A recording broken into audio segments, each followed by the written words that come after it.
दोस्तों ये कहानी है एक बड़ी कंपनी की जिसके सीईओ ने एक बड़े पद के लिए विज्ञापन दिया। उस विज्ञापन को देखकर दो दोस्त इंटरव्यू के लिए गए थे, लेकिन उन दोनों दोस्तों को पहले नीचे के अधिकारियों को इंटरव्यू देना था और उसके बाद कंपनी के सीईओ तक जाना था। उन दोनों दोस्तों ने अच्छे से इंटरव्यू पास किए और सभी प्रोसेस को फॉलो करते हुए अंत में कंपनी के सीईओ के पास पहुंचे। दोनों ने इंटरव्यू अच्छे से पास किए थे, इसलिए वो दोनों दोस्त काफ़ी खुश थे। इसके बाद कंपनी का सीईओ दोनों दोस्तों का इंटरव्यू लेता है और दोनों दोस्त उस इंटरव्यू को अच्छे से पास कर देते हैं। और उसके बाद वो कंपनी का सीईओ उन दोनों दोस्तों को डिनर पर लेकर जाता है और खाना खाने के बाद वो तीनों के लिए एक सूप ऑर्डर करता है। थोड़ी ही देर में सूप आता है जिसके साथ एक नमक की पुड़िया आती है और उस पुड़िया को टेस्ट के अनुसार उस सूप में डाला जाता है। उन दोनों दोस्तों में से एक लड़का बिना सूप को टेस्ट किए ही उस सारी पुड़िया को उस सूप में मिला देता है और उसे मज़े से पीने लगता है। और दूसरे लड़के और उस सीईओ को उस सूप में उस पुड़िया को मिलाने की कोई ज़रूरत ही नहीं पड़ी।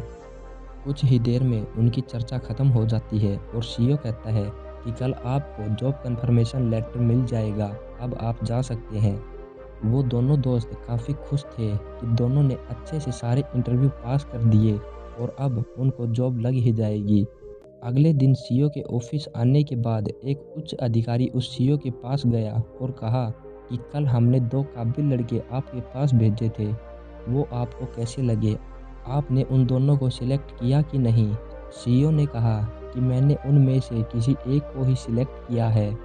वहाँ खड़े सारे अधिकारी चौंक गए क्योंकि उन सब ने अपने इंटरव्यू में दोनों को पास कर दिया था और बोले, ऐसा क्या हुआ कि आपने एक को रिजेक्ट कर दिया?